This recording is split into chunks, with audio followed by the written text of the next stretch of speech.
So I just went to a local soup kitchen and it was quite nice because there were nice people there. Some of these soup kitchens and this particular one too have people who are abusive. I call them abusive. I don't think that English people would call them abusive because England has this class system. If you are abusive to people who are down and out, you're being abusive, even though it fits within the English class system. I call that being abusive.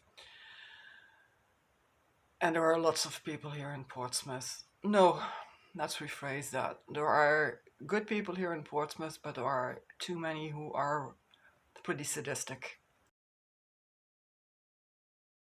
If you send a hungry person through the rain, walking 4 hours for food, after which it takes this person days to dry her clothes and shoes each time, because you sent her to collect food, that was a joke. The body of Christ. That's not a food parcel. That is sadism. This was done to me at St. Jude's. I was told that I could get food at the cathedral at noon on Saturdays. So I went to one cathedral through the rain on Saturday, and then 2 weeks later I went to another cathedral, and it also happened to be pouring that day. It wasn't really pouring the first day, but still it takes me a long time to dry my shoes. There was no food. At the second cathedral, a mass was going on, and of course, the body of Christ was being handed out. That's sadism. That's sheer sadism. And if somebody with a neurodiversity condition suggested that, then it's still on the pastor in question, not on the person with the neurodiversity issues. The pastor in question was the sadist here. The person with the neurodiversity issues didn't have cognitive empathy or the emotional empathy to realize what he actually was suggesting. The pastor should have been the one who said, "This is sadism, I'm not going to do this." And I've just been for another food parcel, and here too the people were really nice. But one thing that I've also noticed is the existence of so-called poor doors.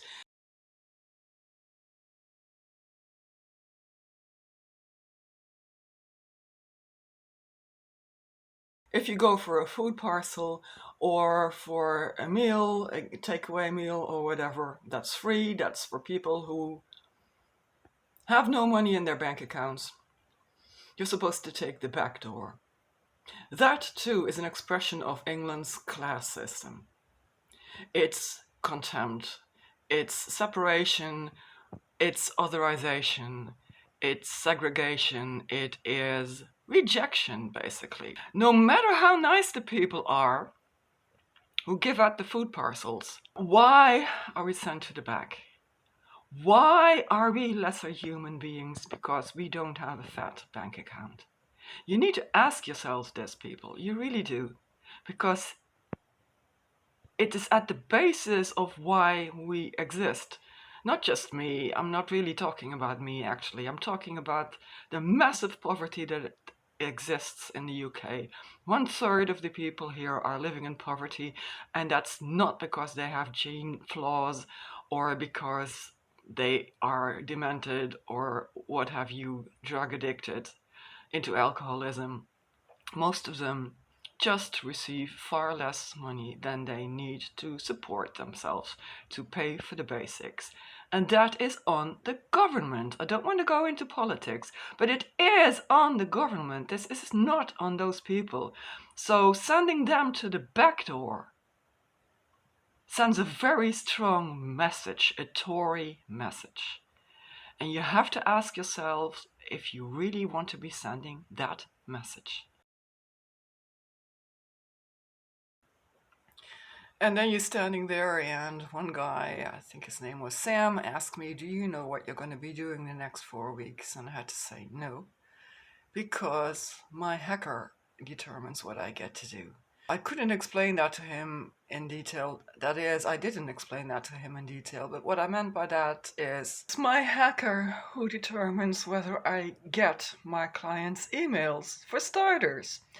Then, if I do get my client's email, then he determines whether my client gets my response. And then, if that works out, he also determines whether or not that email response from me or the email from the client gets changed by him, gets messed with by him.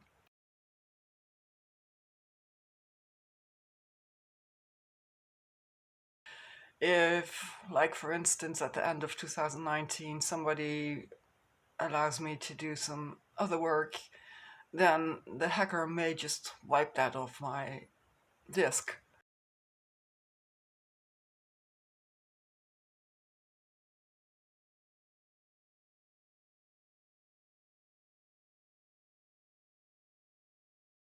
On my birthday in 2020, he wiped out work that I was doing at the time. I think he messed with the permissions, the chmod permissions. I'm sure it's pronounced Gmod or something. Whatever. That's not something that you go stand there and explain at a soup kitchen. That a hacker determines what I get to do within the tiniest detail. He wants to control every aspect of my life.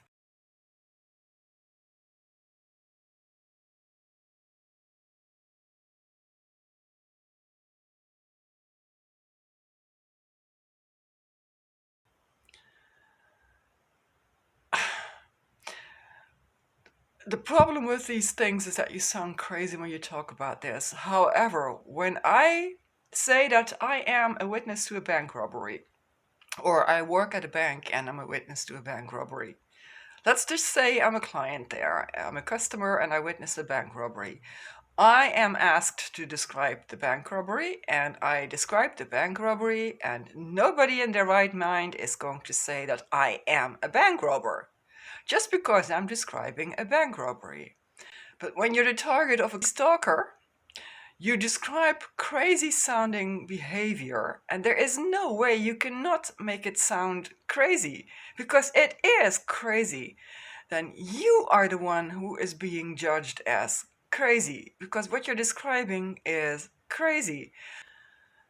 We need a completely, totally different approach to stalking in society. The way we deal with it, that's crazy.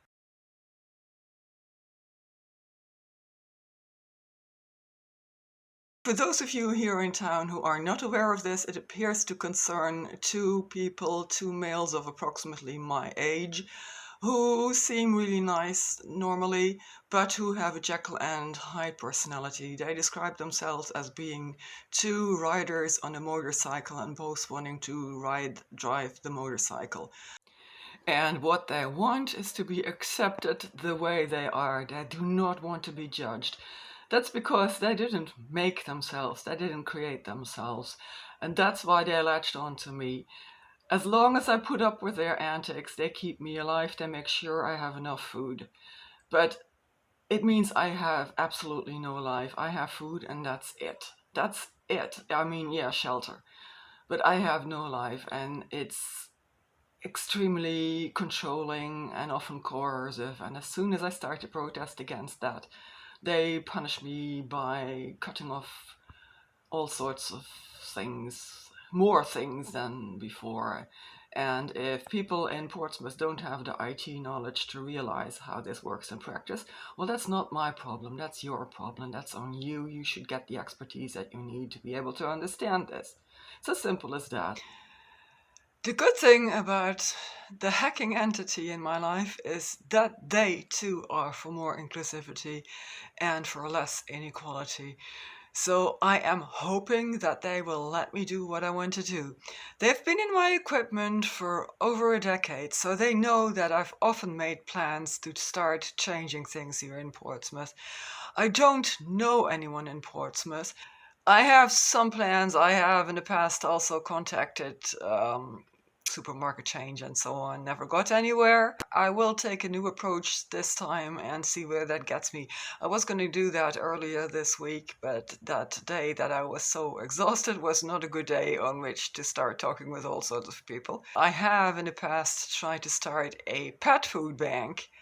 That got me chased out of a pet store. I don't know why.